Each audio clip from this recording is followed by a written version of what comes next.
The moment I pressed decline on my phone, I triggered the collapse of a billion-dollar empire, and I did it from a coffee shop in Mission Bay, wearing yoga pants and eating a croissant. My phone screen glowed in the morning sunlight. The notification was simple, almost boring in its bureaucratic sterility. Biometric authorization required. Lunar neural implant system. Approved daily access. I'd seen this message every single day for 10 years. Every morning at 6 a.m. Every evening before major demonstrations. My thumbprint. My retinal scan. My voice print. The triple biometric authentication required by FDA regulation for Class 3 neural implants. I took a deliberate sip of my coffee, feeling the warmth spread through my chest. Then, with steady fingers that surprised even me, I swiped left. Decline. 3 miles away, at the Apex Convention Center in downtown San Diego, alarms began screaming. The sleek neural implant headset worth $3.2 million in development costs went completely dark on stage, right in the middle of the live demonstration. 2,000 investors watched in real time as the system flatlined. My father's face, projected on screens 40 feet high, drained of all color. My brother Derek frantically jabbed at his tablet like it had personally offended him, his fingers trembling. Nothing worked. Nothing would work. Back in my sunny corner of the cafe, I set down my phone and broke off a piece of croissant, letting the buttery layers melt on my tongue. And if you want to know how we got here, how a brilliant engineer ended up destroying her own family's company while eating French pastries, then you're going to want to hear this whole story. But first, do me a favor, hit that subscribe button right now, because this tale gets darker than you can possibly imagine, and you won't want to miss a single twist. Go ahead, I'll wait. Subscribe. Good? Okay. Let me tell you about the 10 years that led to this moment. My name is Sarah Mitchell, and I've been invisible my entire life. Not literally, of course. I'm 5'6", I have brown hair that never quite behaves, and I wear glasses that are perpetually sliding down my nose. But in my family, in my father's company, I was a ghost. The kind of ghost that does all the actual work while everyone else takes the credit and cashes the checks. I joined Lunar Bionics when I was 24, fresh out of my PhD program at Stanford with a specialization in neural interface engineering. I was young, idealistic, and stupid enough to believe that working for the family company would mean something. That my father, Richard Mitchell, would finally see me as more than just the daughter who wasn't quite good enough. The daughter who asked too many questions. The daughter who made things difficult. My brother Derek was already there, of course. He'd been given the title of Vice President of Innovation when he was 26, despite having barely graduated from a mid-tier business school and possessing the technical knowledge of a particularly dim houseplant. But Derek had the one thing I didn't. He was charming. He could work a room. He could make investors laugh and feel important. And most crucially, he was the son. Those first few years blur together now. A montage of late nights in sterile laboratories and server rooms that hummed with the sound of 1,000 cooling fans. While Derek schmoozing potential investors at expensive restaurants, I was debugging catastrophic errors in neural signal processing code. While he played golf with board members, I was alone in the clean room, fixing critical FDA submission documents he'd corrupted through sheer incompetence. While he took credit in boardroom presentations, I sat in the back row, watching him mispronounce the names of proteins and neural pathways I'd spent months researching. The hippocampus integrates with our proprietary signal modulation, Derek would say, gesturing grandly at slides I'd created. He didn't know that the hippocampus has almost nothing to do with motor control. He didn't know that half the technical terms he was using were ones I'd written into his script the night before, dumbed down so he could at least pronounce them correctly. He didn't need to know. He just needed to smile and point, and make the investors feel like they were part of something revolutionary. And they were. Just not because of Derek. The lunar cerebral interface was my baby. Every line of code, every safety protocol, every redundancy system designed to keep patients alive if something went wrong. I held the exclusive Neural Systems Administrator license, the only one in the entire company. It's a certification that requires a PhD in biomedical engineering, 2 years of supervised clinical practice, and passing an exam so brutal that the national pass rate hovers around 12%. Derek had taken that exam 4 times. He'd failed 4 times. The last time he'd scored a 38%. You need a 75 to pass. But here's the thing about Class 3 medical devices. The FDA doesn't mess around. Neural implants that interface directly with a patient's brain. Those require licensed oversight for every single operational session. Someone with actual credentials has to sign off, biometrically, confirming that the system is safe to run. That person was me, only me. I told my father this multiple times over the years. Dad, if anything happens to me, the system shut down. It's federal law. You need backup administrators. He'd wave me off. You're not going anywhere, Sarah. Your family. What he meant was, you're trapped. What he meant was, you're too useful to leave, and too unimportant to acknowledge. So I stayed. I covered for Derek's mistakes. I worked 100-hour weeks. I made sure no one died, because that's what you do when you're responsible for technology that lives inside people's skulls. And slowly, quietly, I disappeared. My name appeared on fewer and fewer internal documents. My access to board meetings evaporated. My equity promised when I joined kept getting restructured and reallocated to key innovators, which meant Derek, which always meant Derek. My mother, Helena, would call me every few months. Sarah, honey, why do you make things so difficult? Your father is under so much stress. Derek is doing his best. Can't you just be easier, be smaller, be quiet, be grateful for the opportunity to be exploited? I kept hoping things would change. I kept thinking that maybe, just maybe, if I solved one more impossible problem, if I prevented one more disaster, if I worked hard enough, they'd see me. Really see me. Then came the launch day. It was supposed to be Luna Bionics' crowning achievement. 6 years of development, $300 million in investor funding, and a product that genuinely could change lives. The Luna cerebral interface allowed patients with severe paralysis to regain motor control through direct neural pathway restoration. It was brilliant, it was mine, and it was going to make my family very, very rich. I arrived at the Apex Convention Center at 5:30 in the morning, 3 hours before anyone else. I always arrived early for demonstrations. I needed to run the system checks, calibrate the neural sensors, verify that every safety protocol was active and responsive. This wasn't paranoia. This was professionalism. One miscalibration could cause seizures. One failed safety check could kill someone. I was in the equipment bay, running my final diagnostic sequence, when Derek found me. I smelled him before I saw him: whiskey, expensive cologne, and something sour underneath. Desperation, maybe. Or fear. Sada. His voice was sharp, aggressive. We need to talk. I didn't look up from my tablet. I'm busy, Derek. The neural interface needs. Dad says you're done after today. He stepped closer, invading my space. We don't need a babysitter anymore. That made me look up. Derek's eyes were bloodshot, his jaw tight. He looked like he hadn't slept in days, which probably meant he'd been gambling again. Derek had a problem with poker, with sports betting, with anything that promised easy money and delivered crushing debt. The FDA requires a licensed administrator for every operational session, I said carefully. That's me, Derek. That's the law. He sneered, and I could smell the whiskey stronger now. We got an exemption. You're just the technician now. Just the mechanic who keeps the toys running. Before I could respond, my father appeared, flanked by 2 lawyers I didn't recognize. Richard Mitchell, CEO and founder of Luna Bionics, looked every bit the visionary leader in his tailored suit and silver hair. He looked like someone who belonged on magazine covers. He looked nothing like someone who was about to destroy his daughter's life. Sarah, he said, and his voice had that particular tone: disappointed, tired, as if I were a problem he'd finally decided to solve. We're restructuring the company. Your equity is being redistributed to key innovators who've demonstrated real leadership potential. He gestured to Derek, who couldn't even meet my eyes. Your security clearance is being revoked effective immediately. You're being transitioned to a consultant role, as-needed basis only. The words hit me like physical blows. Consultant. As needed. I looked at the lawyers, who stared back with professionally blank expressions. I looked at Derek, who was suddenly very interested in his shoes. I looked at my father, searching for any hint of remorse, any suggestion that this hurt him, even a fraction of how it was destroying me. Nothing.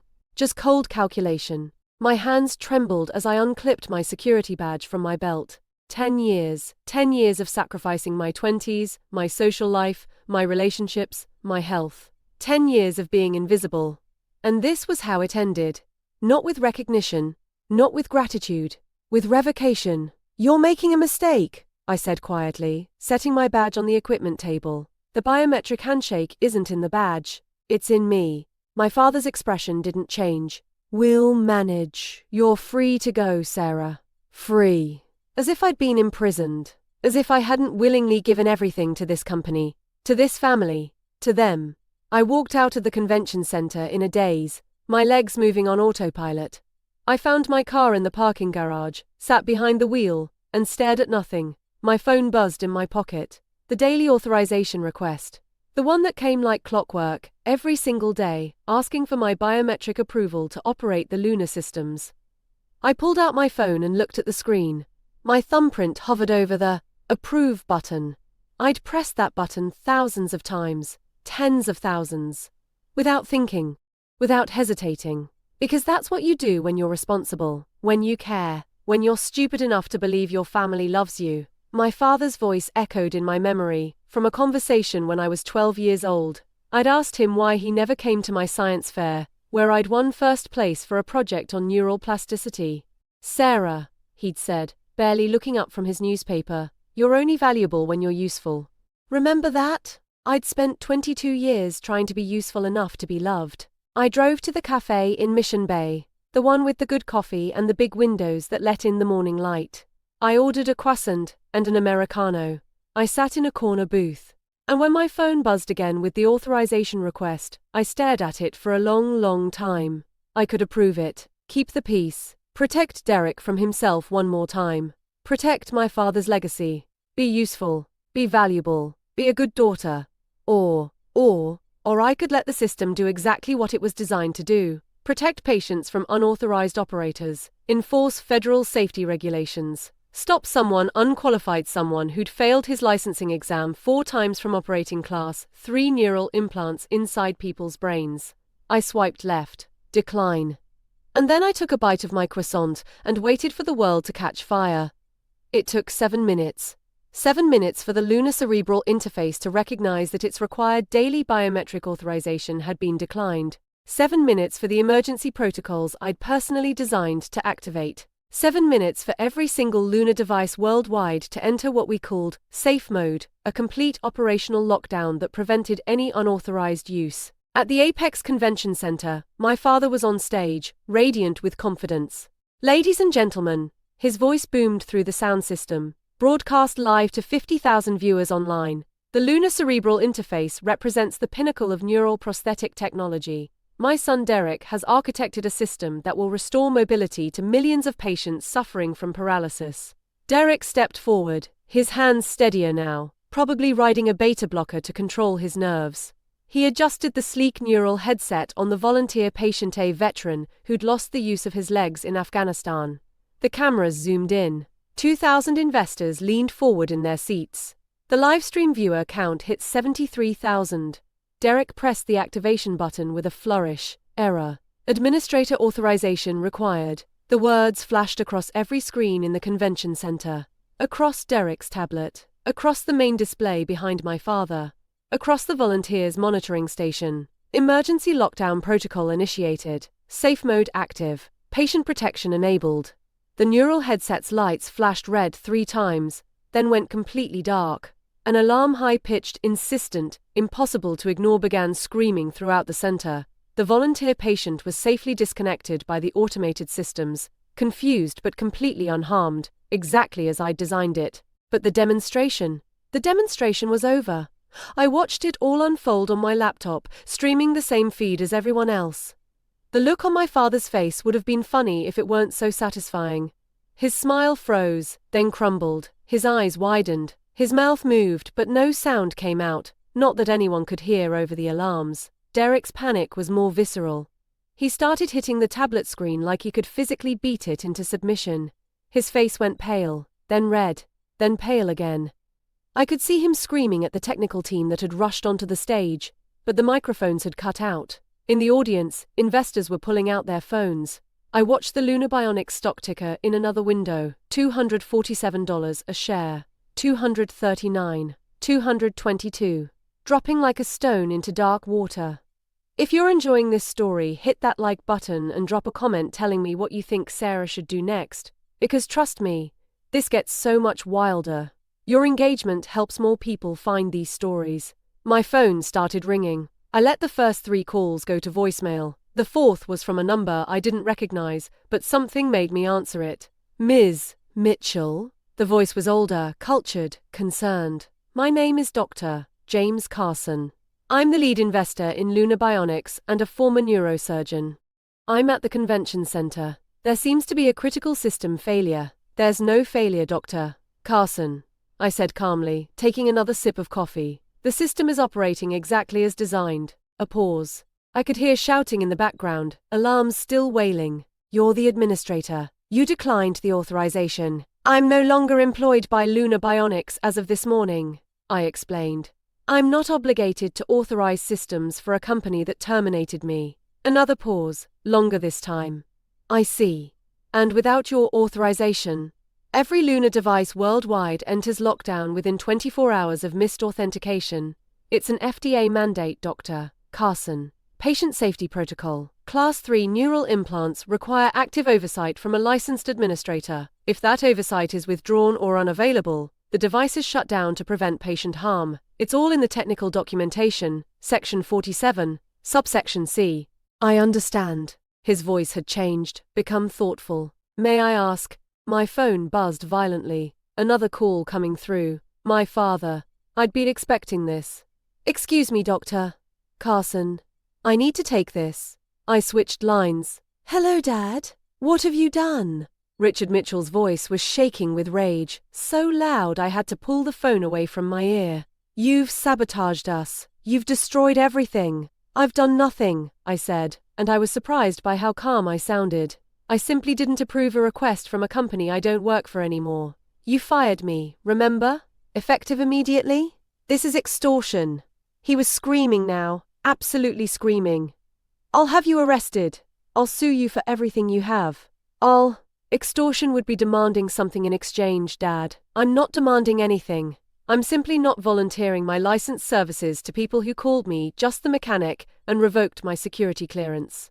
I paused. How's Derek doing? Has he remembered how to activate the emergency override codes? Silence. Beautiful, telling silence. Oh wait, I continued. There are no override codes, because this isn't a hack or a virus or sabotage. It's a mandatory federal safety feature. And the only way to deactivate it is with proper biometric authorization from a licensed neural systems administrator. You have one of those on staff, right? More silence. Oh, that's right. You fired her this morning.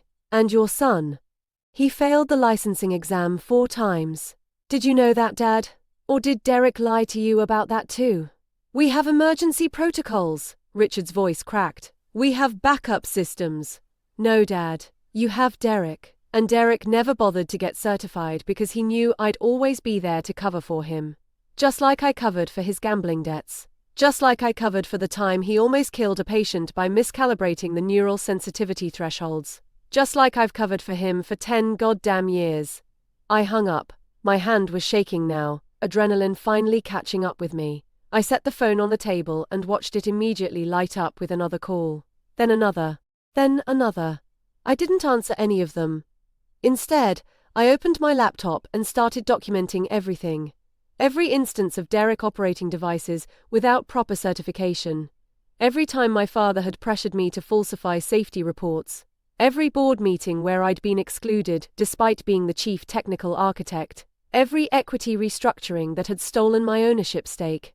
I was 3 pages into my documentation when my apartment door shook with heavy pounding. FBI! Sarah Mitchell, we have a warrant for your arrest. I opened the door to find 2 federal agents, a man and a woman, both wearing the kind of serious expressions that suggested this was very much not a courtesy call. The woman held up a badge and an arrest warrant simultaneously.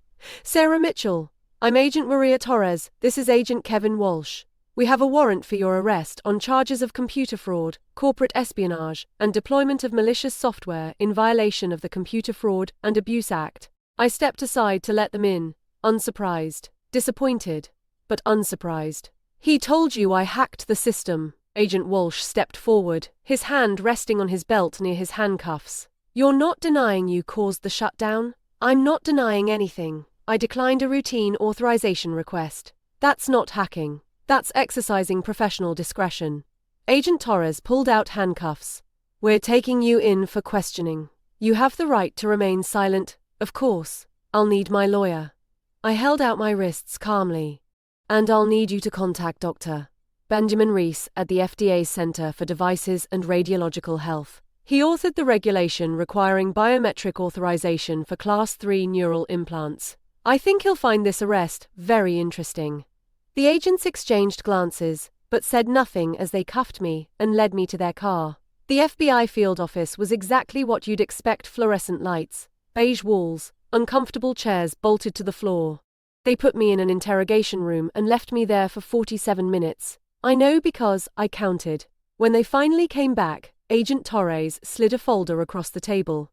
Your father claims you installed a kill switch virus in the lunar systems. He says you've been planning this sabotage for months, that you're trying to extort the company for money. I opened the folder and examined the documents inside. Technical schematics, system architecture diagrams, FDA compliance certifications, all of them with my signature, all of them designed by me. This isn't a virus, I said quietly. This is the mandatory emergency lockdown protocol required by FDA Regulation 21 CFR, Part 820, Subpart C, for all Class 3 neural implants. It's not malicious software. It's a federally mandated safety feature. I pulled out my phone, they'd let me keep it for now, and opened my personal files. Here's my FDA license. Neural Systems Administrator, renewed annually for the past 10 years. Here's the Lunar Bionic System architecture documentation, showing me as the primary author and designer of all safety protocols. And here, I pulled up another document, is the compliance certification for 21 CFR, Part 820, Section 30. My signature on every page. Agent Walsh leaned forward. Walk us through this, slowly. Every neural implant system in the United States requires daily biometric authorization from a licensed administrator. If authorization is declined or missed, the system automatically enters safe mode to prevent patient harm. This prevents unauthorized operators like my unlicensed brother from endangering patients.